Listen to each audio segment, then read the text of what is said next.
Good afternoon, everyone. Oh, okay. I'm excited to see you all too.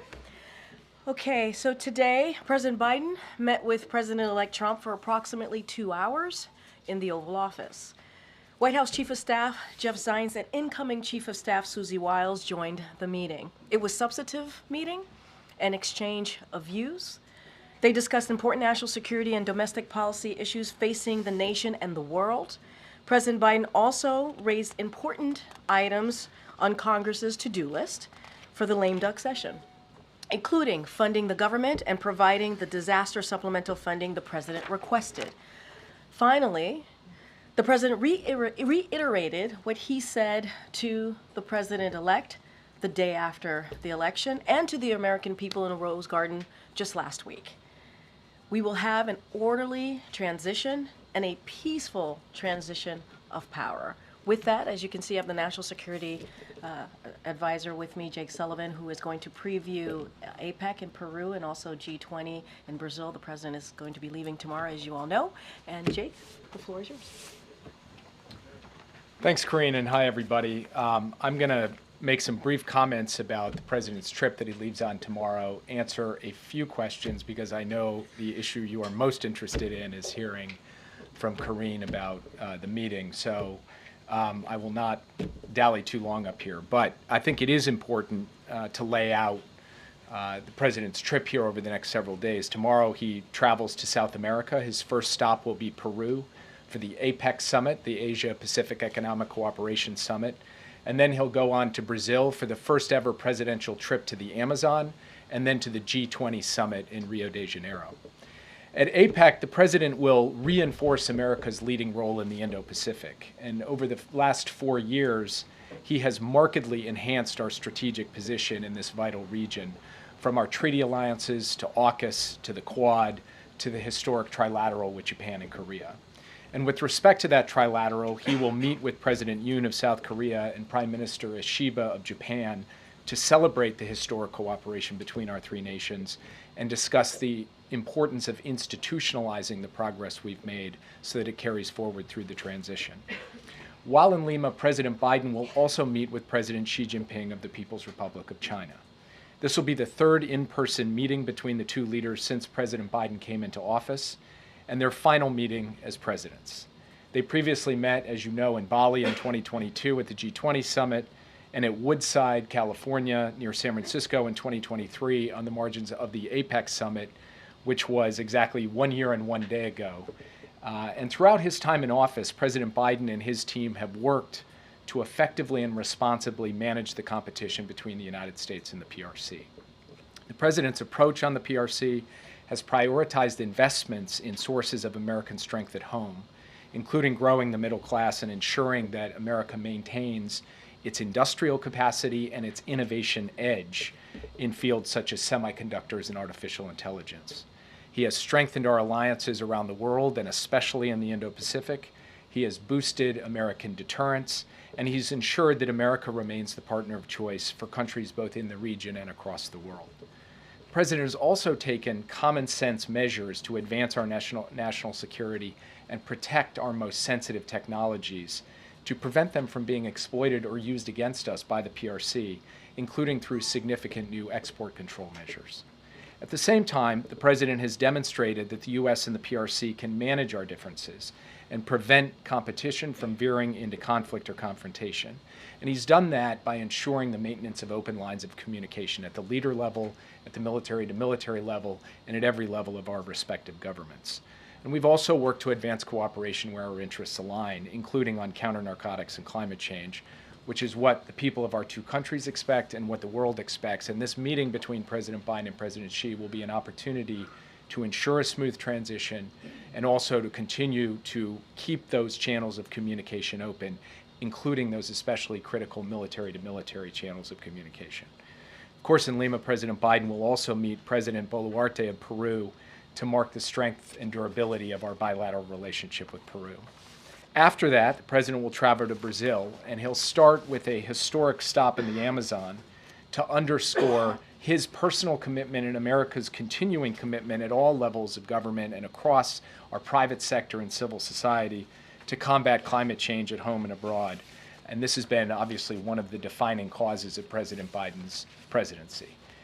While in Manaus, in the Amazon, President Biden will visit the rainforest, engage with local leaders who are working to preserve and protect this critical ecosystem. And as I noted, this will be the first ever visit of a sitting U.S. president to the Amazon. President Biden will then travel to Rio de Janeiro to participate in his fourth and final G20 Leaders Summit. High on the agenda there will be issues associated with debt sustainability for low and middle income countries, mobilizing finance for infrastructure, physical, digital, energy infrastructure around the world, and also dealing, obviously, with the major geopolitical issues of the day, from Ukraine to the Middle East.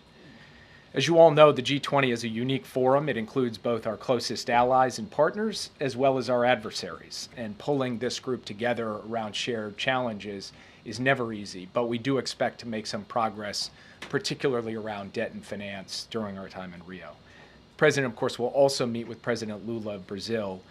The two leaders have really built a strong, productive relationship over the last 4 years, and they're looking forward to have their final meeting together as presidents as well. So we've got a busy week ahead of us, and with that, as I said, I'll take a few questions and then turn it back over to Karine. Yeah. Thanks again for doing this, Jay.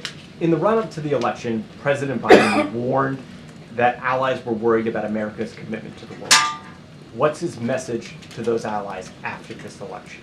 Well, he's going to have the same message that he's had for 4 years as president, which is that he believes that America's allies are vital to America's national security. They make us stronger. They multiply our capability. They take a burden off of our shoulders. They contribute to our common causes, including the cause of standing up for freedom and territorial integrity in Ukraine. And as I noted in my opening comments, when he goes to this Asia-Pacific summit in Peru, he'll go with our alliances in the Indo-Pacific at a literal all-time high. Japan, Korea, Australia, the Philippines, a really remarkable record over 4 years, and that's what he's going to hand off to President Trump. And he is going to be making the case to our allies and, frankly, to our adversaries that America's standing with its alliances, investing in its alliances, and then asking its allies to step up and do their part, which they have done these past 4 years, is central to American strength and capacity in the world. That will be his message. It's a message of principle. It's a message of practicality. And it's been one of the causes of President Biden's life. Yeah. Karine said national security obviously came up in the meeting today. You've suggested that the president would make the case to the president-elect not to walk away from Ukraine. Was that message conveyed? How was it received? Well, I'll let Karine speak to what happened in the meeting. I will only note that President Biden reinforced his view that the United States standing with Ukraine on an ongoing basis is in our national security interest. And it's in our national security interest because a strong Europe, a stable Europe, standing up to aggressors and dictators and pushing back against their aggression is vital to ensuring that we don't end up getting dragged directly into a war, which has happened obviously twice in the 20th century on the European continent. So the president has made this case. He'll continue to make this case both privately and publicly. And he will make the case that our investment in Ukraine, the funds that the Congress has appropriated, these aren't just dollars that we're picking up and shipping over to another country. They're dollars we're investing here in the United States in American jobs, producing American weapons that we send to Ukraine, and American weapons that we are building to expand our own industrial base and our own military capacity to deter other adversaries all around the world. So he laid this out. He will continue to make this case as we go forward. And as we go through this transition, it will be our responsibility as the national security team to lay out for the incoming team both what we see and, in terms of the current situation, and how we believe that the United States of America, through this transition and beyond, can put Ukraine in the strongest possible position on the battlefield so that it's in the strongest possible position at the negotiating table for an ultimate deal. Yeah. The families of the American hostages who are held in Gaza are going to meet with President Biden today. We've heard from the families that they would like to see the Biden administration and the incoming Trump administration work together to try to secure the release of these hostages. Do you see any room for cooperation or coordination between your team, the president's team, and Trump's team to try to get a deal before Biden leaves office? I met with the hostages myself yesterday, and as you noted, President Biden will meet with the families of the hostages yesterday, and President Biden will meet with them very shortly. And they asked me this question, and I was very simple and emphatic with them. Yes, of course we're prepared to work with the incoming team in common cause on a bipartisan basis to do everything in our collective American power to secure the release of the hostages, both living and deceased. So we are open to have that engagement, have that collaboration, and we will continue to work in every remaining day that President Biden has in office, that we have in these jobs, to try to bring those hostages home to their loved ones. Just to clarify real quick, though, there's been no discussion yet with the Trump team about doing that? Well, I will say that this is a topic, obviously, the American hostages being held in Gaza that President Biden and President Trump covered today, but we have not had the opportunity to engage with the incoming team yet. I'm only expressing, standing here today, as I did to the hostage families yesterday, we are very much willing to do so, and we've sent a signal to the incoming team that we're prepared to work with them on this issue, as with every other issue, because President Biden's cardinal direction to us is ensure a smooth and orderly transition. On that, are you finding the Israelis as responsive to Biden administration inquiries or requests, given that we know the Prime Minister is in pretty frequent touch with the President-elect? I had the opportunity to sit down yesterday with the Israeli Minister of Strategic Affairs, Ron Dermer. We had a detailed discussion about every element of the current situation in the Middle East, and it was a constructive discussion. We are still actively working in support of our common efforts to push back against our common adversaries, to try to deal with the situation in Gaza, in Lebanon, and directly with respect to the Islamic Republic of Iran. And just to give you an example, we are working on an ongoing daily basis to try to increase the amount of humanitarian assistance getting into Gaza, given the suffering of the innocent civilians there who are trapped amidst the crossfire between the IDF and the terrorist group Hamas. We have made some progress in that regard. We extracted further commitments from the Israeli side over the course of the past couple of days. We want to see those commitments followed through on.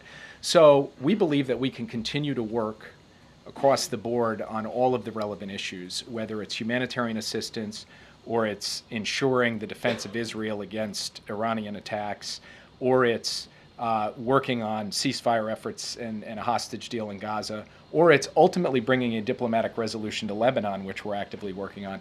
We'll continue to do that every day that we have remaining in office. Jake, I know you can't speak to what happened in the meeting earlier. We'll ask Karine about that. But 8 years ago, then President Obama explicitly warned incoming President Donald Trump about the urgent threat posed by North Korea. He said it was the most urgent national security threat the U.S. was facing at the time. What would you communicate to your national security advisor, Pierre, who's going to be following you in this job? What is the most urgent national security threat facing the United States today as Donald Trump prepares to take office? Well, I would say two things in answer to that question. The first is that if you look out at a strategic level, the competition with the People's Republic of China is going to be defining for what the world looks like over the course of the next 10, 20, and 30 years. And so that has got to be a paramount priority for the incoming administration. And the person who's been named as my successor, the person who's been floated as the Secretary of State, these are people who have very much focused on that challenge, and we'll look forward to talking to them about how we've approached it and obviously pass on the current state of play.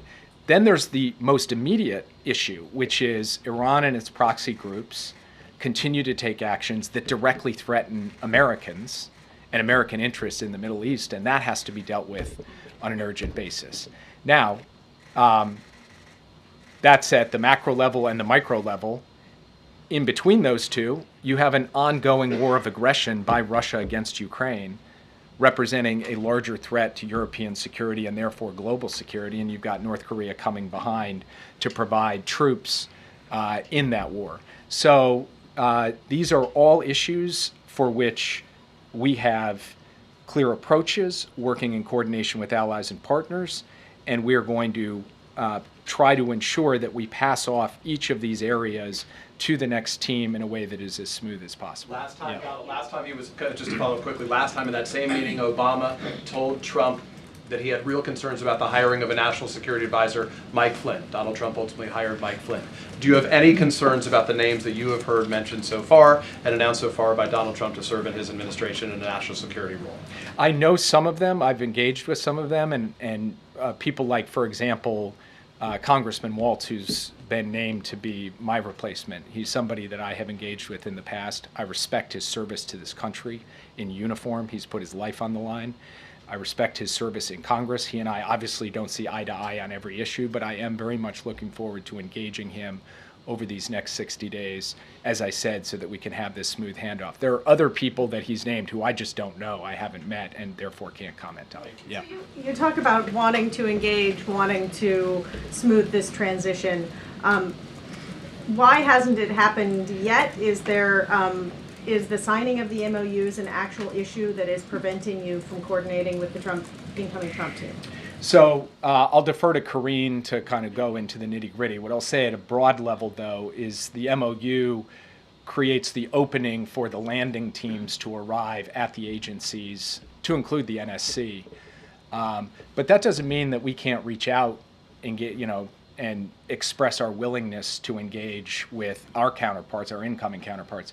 We've done that, and so I expect that in a matter of days here, we should be able to have some engagement. Of course, that depends on whether the incoming team wants to engage, and that will be up to them. But for our part, we are more than willing to do what is our responsibility as directed by the president and, frankly, as dictated by the Constitution, which is to ensure the peaceful transition of power. I have a China-related question as well. The Biden administration largely left in place the Trump-era tariffs on China. The policy towards China hasn't been wildly divergent. Do you see the potential for bipartisan agreement on the relationship with China in the next administration or going forward? I think for us to succeed in the long-term competition with the PRC, it will require a bipartisan foundation. The best traditions of American foreign policy have always had a bipartisan element, and many aspects of the policy that we have pursued in this administration with respect to the PRC and with respect to the Indo-Pacific have been bipartisan. By the way, the same thing is true with respect to Ukraine, where there has been strong bipartisan support and votes in both the House and the Senate for the resources and the strategy for Ukraine. So from our perspective, we would like to see that continue. Now, obviously, we don't know what the incoming team is going to do, how divergent they will be. Those will be decisions they take, not for me to comment on. All I can say is that when it comes to investing in our alliances, the sources of strength at home, the protections of our advanced technologies, these are things we're going to advocate continue because we think that they are not political issues, they're American issues that can serve all of the people of this country. Yeah. Will the president raise this alleged hack by a Chinese hacking group when he meets with President Xi? And are you planning any kind of consequences for that hack? It is a significant issue. I expect that the FBI and CISA will have an update in terms of their investigation, which is ongoing, into the hack soon. We here at the White House have stood up at the NSC, what's called a UCG, a Unified Coordinating Group, in order to coordinate the entire U.S. government to be able to deal with this hack, which is a hack of private telecommunications providers, but private telecommunications providers that provide services to U.S. government personnel, among others. So you will hear from the FBI and CISA on that. I do expect this will come up in the meeting in Peru.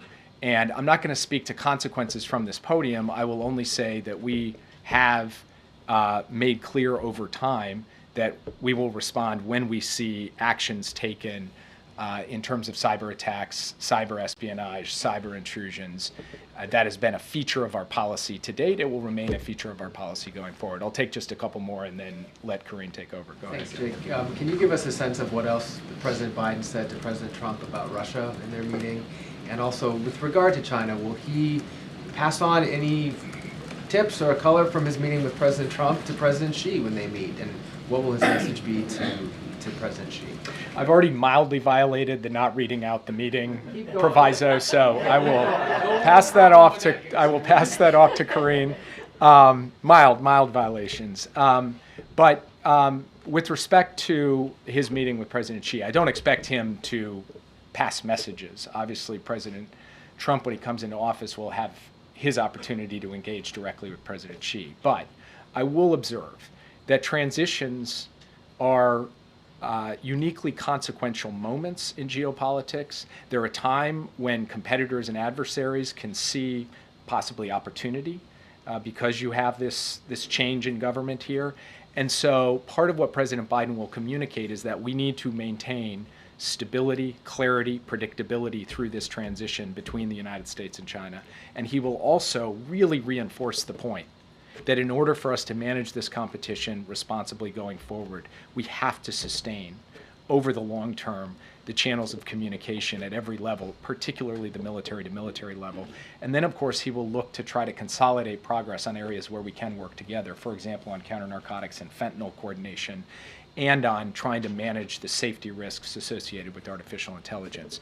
So it's an important meeting. It will not be just a valedictory, although there will be an element of reflecting over the course of their long relationship.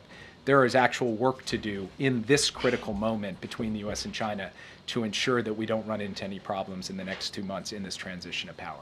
Last question. Can you just sort of explain the strategy for the remaining drawdown authority for Ukraine, and also if the administration is going to ask for any additional drawdown authority in like an end of the year CR or spending plan?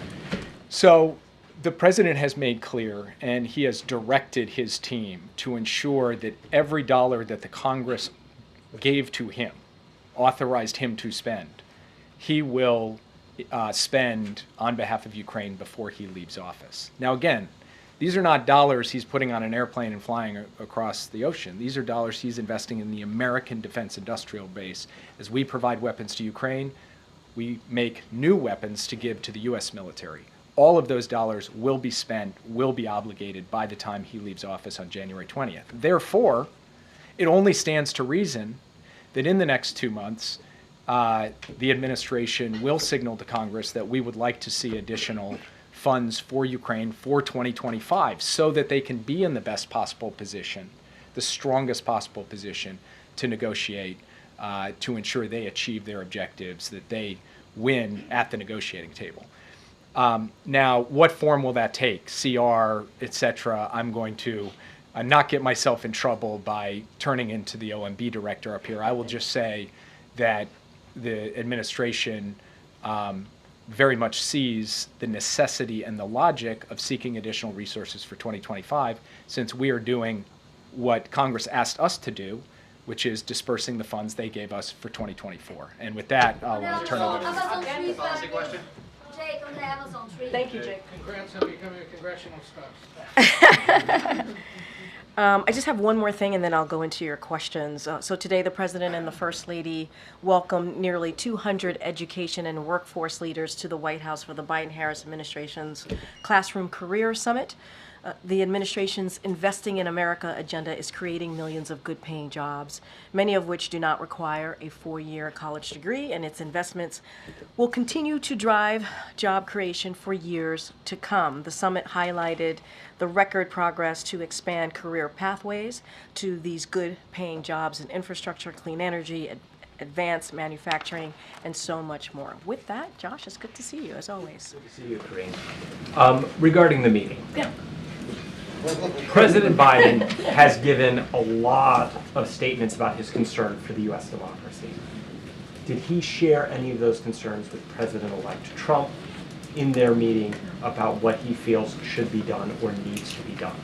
So I'm not going to go into granular detail of what was discussed in the meeting. What I can say that it was indeed very cordial, very gracious, and substantive. And I mentioned at the top, national security was discussed, domestic policy issues were discussed. I had an opportunity to speak with the president in the Oval Office right before coming out to do this press briefing, because I wanted to make sure that I got what the president wanted to share with all of you. So certainly that everything that I'm saying is sanctioned, if you will, by the president. He wanted you all to know that the president-elect, again, was gracious, came with a detailed set of questions.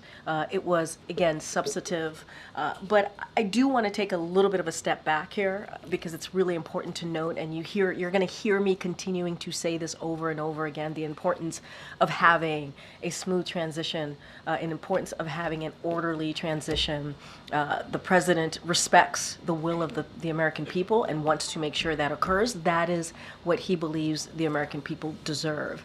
And so that is as far as I can go. That is what I am sharing with you from the president directly. And look, we're going to make sure, as Jake Sullivan was saying, that his team has what they need, right? They want to make sure that it is indeed an efficient, effective transition, so that we hand over the people's business so that they can continue the people's business. Can you say how President Biden answered some of those detailed questions? I will say that the president certainly looked forward to the meeting, appreciated the conversation, and answered any questions that the president-elect had, offered up his thoughts, but I'm not going to go any further than that. Okay, Mary. You said gracious, cordial, substantive. The president obviously hit on a wide range of issues, but did he get a sense that the issues that he was impressing upon, that any advice he was giving was being well received? I think so. I think that's why the president was wanting me to let you all know that there was a very good back and forth, and it was substantive, as I mentioned before, and I want to be mindful. It was a private conversation, so I don't want to go into specifics or details, but look, they met for more than 2 hours. They met for a very long time. Or nearly 2 hours, pardon me. And I think by the length of the meeting tells you that they had an in-depth conversation on an array of issues. And so, look, the president reached out to the president-elect wanting to make sure that he gave an opportunity to the president-elect, afforded him that opportunity to have a meeting with him to talk about the different issues that matter to the American people. But nearly 2 hours says a lot about how the meeting went. Any plans to keep a line of communication open? The president is always going to, obviously, keep that line of communication open to the president-elect. We got to remember, this is not about the two presidents. This is not about President Biden or President-elect Trump. This is about the American people and what's right for the American people. And if anything, the president has led by example, right, over the last week now on making sure that we have this cordial transition of power. On just one other topic. President-elect Trump's nominee for defense secretary has questioned whether or not women should serve in combat roles in the military.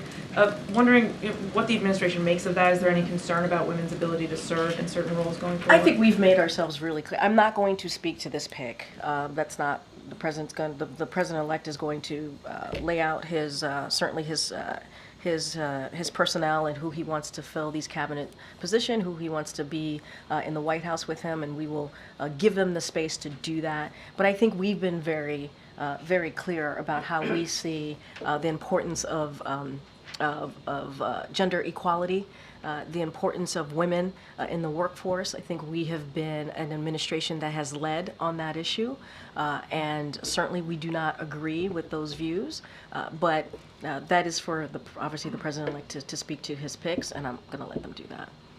Okay, John. You said the president-elect came with a detailed list of questions. That's surprising to me. What was on his list? I'm not going to go into details of what was on the list. I shared that, and the president wanted you all to know that because we want to be very clear. It was actually a substantive meeting, nearly 2 hours. There was a lot discussed. There was a lot of back and forth. And I'm not going to go into specifics. I think if the president-elect wants to share his set of questions to President Biden, he certainly can and will if he chooses. But wanted to give you as much information as I could without going into too much specifics on a private conversation. Was the list typed out on a piece of paper? I don't have. I appreciate the effort there, Jeff. I don't have anything beyond that. Did the issue of the fact that President Trump did not acknowledge President Biden as the winner in the 2020 election come up today? What we want to do is move forward. We do. Really? No, seriously. What we want to do is move forward. We respect the will of the people. There was an election, as you know, last week, and the American people spoke. And so the president is going to make sure that he puts the American people first. He's going to make sure that we move forward in this process, in this transition process, in a way that is respectful to the American people and to lead by example. And so that's our focus. That's what we want to do. I think the president has shown that in the past week of that leadership. And so that's what you're going to hear. That's what we're going to continue to do in the 68 days that we have left in this I administration. understand that. I Yep. guess that just seems like a piece of unfinished business between them. Did it come up at all? Look, that is something certainly that I would leave for the president-elect to speak to. What I can speak to is this president wanting to focus on the American people, wanting to focus on issues that matter, domestic policy issues, national security issues that are critical and important in how we move forward as a country. That's what the president wanted to focus on. Again, it was gracious, it was substantive, and I think that's what's important. And what we are showing the American people is how you do this. How do you have a peaceful transition of power, how it looks, and leading by example. And that is quintessential Joe Biden, I believe. Go ahead. Yeah, thanks, Karine. I'm just trying to understand, I mean, besides demonstrating Yep. a peaceful transfer of power, what was the big message that President Biden was trying to convey to incoming President Trump? I think just that, and the American people. You know, you all had, those who were able to be in the room, got to see the two presidents sitting side by side, shaking hands. You heard what the president-elect talked about politics being tough, and understanding what that looks like. We get that as well, you know. And I'll go back to what we said last week. Did the elections turn out the way we wanted? Absolutely not. Are we disappointed? Yes, we're disappointed. But again, there was an election, the American people decided, and what the president wants to focus on is what it looks like. What it looks like to move forward, to put the country first, to put the American people first, and move forward in a respectful way. And I think that was also the message that you saw from this president today. And then does the White House have any reaction to this Department of Government Efficiency that Trump announced yesterday? He's brought on Elon Musk and Vivek Ramaswamy to lead. Says the group is being tasked to find ways to cut government spending, waste regulations. Does the White House have any concerns about this effort, or do you think maybe it's a good idea to look at these things? No comment. I'm not going to comment. Okay. You talked about ensuring that the next administration has all the resources they need for this transition, but one thing that needs to happen in order for the Trump transition to have access to agencies and such are these signings of the memorandums of understanding with both the GSA and the White House, including an ethics plan.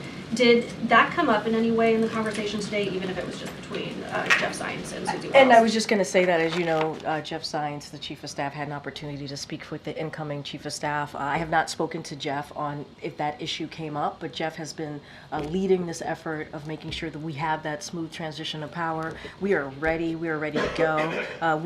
And I've also mentioned that the co-chairs of the Trump transition have said that they are in public have said that they are going to sign the MOUs. So I'm going to have to leave it to them. We are ready. And Jake, I think, put it really well when he said it doesn't mean that we can't still have conversations. It doesn't mean we can't engage with our counterparts or those who have been picked by the president-elect to come into this administration. Certainly, we are open to that and want that to happen.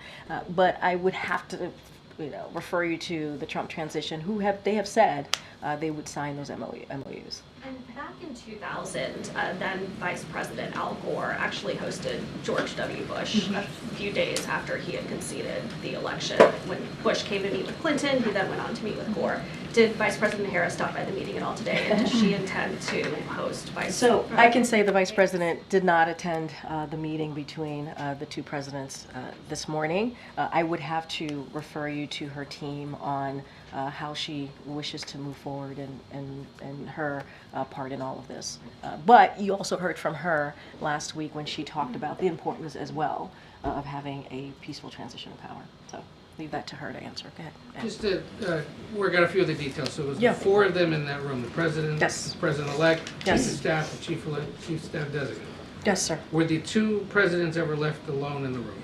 I don't have anything beyond what I shared. What I can say is it happened for approximately 2 hours, and it included the current chief of staff, the incoming chief of staff, and obviously the two presidents. I can't speak if the presidents had not the presidents themselves, President-elect and President Biden had an opportunity to speak privately. I can't speak to that. I didn't ask. It started over in the diplomatic room, right? And then they... Right. So to your point, you are correct. We sent out a pool note about how the President Biden, and also First Lady Dr. Biden greeted President-elect Trump upon his arrival, and just to add a little bit of color there, she gave the President-elect a handwritten letter to congratulate Mrs. Trump, and so also express their readiness to be involved and engaged with her team, Mrs. Trump's team, and so that specific piece, obviously, I would direct to the First Lady's office. But yes, they first met and greeted each other in the diplomatic room. But Jake or nobody else came in, or would have It met was with just them the at all? four. It was just the four of them, as far as who was in the room with the And it was in president. the Oval the whole time? As far, yes, it was in the Oval. The Oval meeting was in the Oval, as I just stated, and you flagged for me that they greeted the president. They, meaning the First Lady, and also the President Biden greeted President-elect Trump when he arrived. I have one other question about this weekend that people might wonder. Yeah. It's their third meeting since President Biden took office, but why bother having a meeting with Chinese President Xi if there's only 68 days left to go in the Biden I think, presidency? look, this is, Joe Biden. He understands the importance of having face-to-face, one-on-one conversations with world leaders. And I think Jake did a pretty good job laying out what's next, what they are thinking about, the reason for having the bilat. But it is an opportunity. They're both going to be in Peru. They're both going to be attending the APEC conference. It was an opportunity for them to meet. I think it's important. The issues that they're obviously going to speak about are important to the American people. As you think about national security, you think about Indo-Pacific. And so, I think this is very much something that the president would do, have that face-to-face, have those in-person conversations with other world leaders on issues that matter here to us and obviously globally. Okay, Peter. Thanks, Karine. Did President Biden show incoming President Trump anything classified? No. No. Why not? Why would he? This was an opportunity for them to speak candidly, openly. I've said to you that it was gracious, it was incredibly substantive, and I'll just leave it there. The last time these two were together in the same room was at the debate. They talked a fair amount about playing golf. Do you know if a plan was made for them to play golf in President Biden's retirement? Actually, that's not the last time they saw each other. They saw each other at September 11th. I'm going to move on.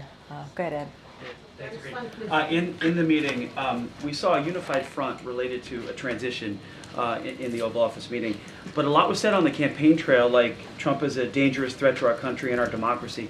Was there an apology today? I'm sorry? Was there an apology from from President whom? Biden for the words, some of the words used? An apology from the President Biden. To President-elect Trump for some of the words that was used on the campaign trail. Look, and I've answered this a couple of times about a threat to democracy in the past week. The president is going to always feel obligated to be honest with the American people. What he says still stands. And it's not just him.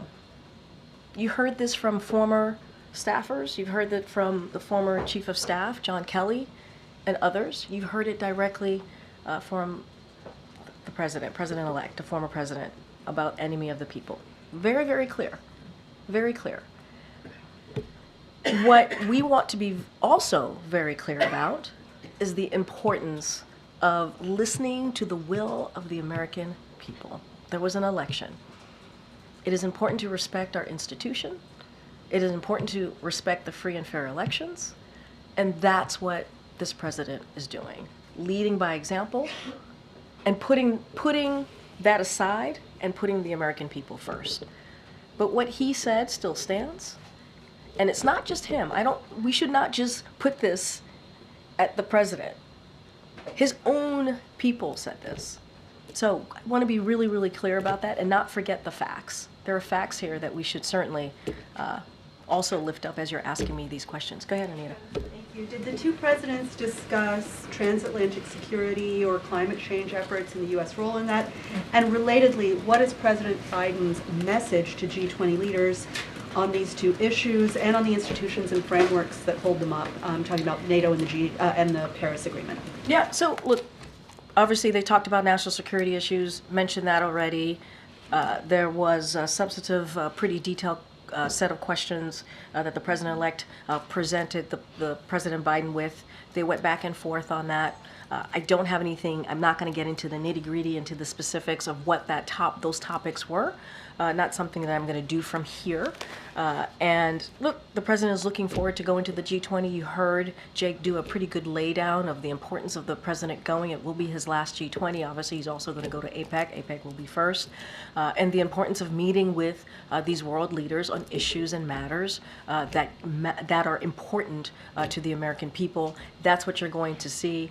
This is going to be a continuation of the progress that we have made in almost 4 years on the world stage, whether it's talking about Ukraine and continue to support Ukraine, talking about Indo-Pacific, talking about the Middle East and how to move forward here. And so all of those issues and topics are certainly going to come up. And the president looks forward to having those conversations. That we know that President-elect Trump does not look favorably upon NATO or upon the Paris climate change agreement. That's something for the president-elect to speak to. I mean, he has. What we have done here in the past 4 years is strengthen NATO. What we have done here is making sure that we strengthen our relationship with allies and partners. What we have done here is put the American people first, put our national security first, and really have conversation with world leaders on shared priorities. And so that's going to continue in the next 68 days. And that's the progress that the president wants to continue to have conversations about, and that's what you're going to see on this next ACONUS trip. Okay, thank you. I think in this room we've all watched the very somber speeches that the president gave on democracy in Philadelphia at the Capitol, and today we see these pictures of two leaders chatting around a fireplace. There's a stark contrast here, and isn't there a risk that in the future, when voters are faced with warnings about democracy, they're just going to dismiss them and think this is just campaign stuff, this is just political? I think there are two different things here. When it comes to what the president said in the past year, even more so about our democracy, the importance of our democracy, let's not forget, we saw that Americans do care about democracy. They care about protecting our freedoms. That is something that the president's never going to shy away from. He's never going to shy away talking about that. And it is important on how we move forward, right? Is important. But what we're seeing right now is also a democratic principle, right? When we're talking about transition of power, it is about our democratic principle as well. It is about continuing that transfer of power. It is about continuing that democracy. I know I said these are two different things, but are also connected as well. And so for him to do that, for him to invite the president-elect and to have important conversations on issues that matter to the American people is actually part of what democracy looks like. And the president is never going to shy away from that. And again, were the elections what we had hoped? Absolutely not. We're not hiding that. We've been very clear about that. But we have to move forward. We have to move forward on behalf of the American people. And what you saw and what you're going to see when we talk about transition is about our democratic principles. Okay. Thank you, Karine. Going back to her question on the G20, Jake was saying that he is hoping for some progress. But is progress possible when allies, the G20 allies, are trying to understand and are expecting a change in the administration here? So how does the incoming administration can undermine this progress they are trying to reach there? And also progress with the Brazilian government on climate, democracy, and labor cooperation that are going to expect to discuss there. Yep. I'm not going to get ahead of what's going to be discussed at the G20. And I'm not going to get ahead of what the Trump administration policies are going to look like. That is certainly something for them to address, and how they move forward on domestic policies, national security policies, and they will do just that. What I can talk about is the progress that the president wants to continue to make, and the strengthening of our alliances, strengthening of our partnerships, and making sure that we continue to stand up with Ukraine as they continue to fight against Russia's aggression, and a range of issues of Indo-Pacific to the Middle East. You talked about climate change, especially as it relates to Brazil. So those issues are going to be discussed. We've made progress on all of those policies that we're going back and forth on. I'm just not going to speak to private conversations that are going to happen, what's going to be discussed, and just speak to what we can do, what we're looking to do, and why it's important. This ACONUS that the president's going to go on is going to be a continuation of what he has been able to do for almost 4 years now. And what does Trump victory mean to the world? You know, what I can say, and I'm going to sound like a broken record, what the president is going to do is continuing to make sure that we follow the election results, the will of the people, majority of Americans decided. And what we can do is make sure that democracy continues here by doing this transition of power, and doing it in an effective, orderly, peaceful way. And the president is going to focus on the progress that he's made. He has relationships with these world leaders, obviously, not just for some of them, not just the past almost 4 years, but for some time. And, you know, he'll have honest, direct conversations with them. I'm just not going to get into philosophizing and getting into the bigger picture. I'm just going to focus on what's ahead in the next 68 days. Go ahead, Kelly. I think I have to head out. Do you know if President-elect Trump has already started to receive intelligence briefings, or if there's plans to start doing those briefings again? That's something for ODNI to speak to, not something for me to speak from here. Okay. I'm going to kind of try and circle back on this. You said that the conversation was cordial, gracious, substantive. Was there any acknowledgement about some of the harsh rhetoric that Donald Trump had issued regarding Kamala Harris, calling her, for example, a low IQ individual, et cetera? I don't have anything to share beyond what I stated at the top and during these back and forths. Don't have anything outside of that. Okay. Good. Yeah, I was going to ask a similar question. Was there any acknowledgement or discussion about the election and how the vice president ran her campaign? I don't have anything else beyond what I just stated. Go ahead, Phil. I might be trying the same thing again and again. Yeah, but you talked about how this was a cordial discussion between the two of them, how the incoming president came with a list of questions. Were there any top-level areas of agreement or overlap between the two presidents in terms of maybe challenges that are ahead for the country or potential solutions, any areas of agreement? A lot was discussed.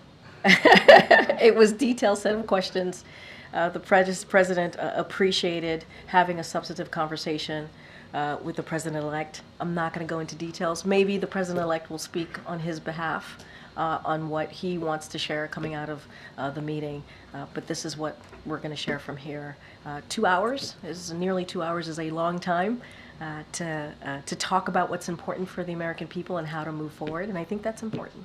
I appreciate the effort. All right, everybody. Thank you so much. For the record, can you just share, find out if there was any time that the two met individually so we're all on the same page? And should there be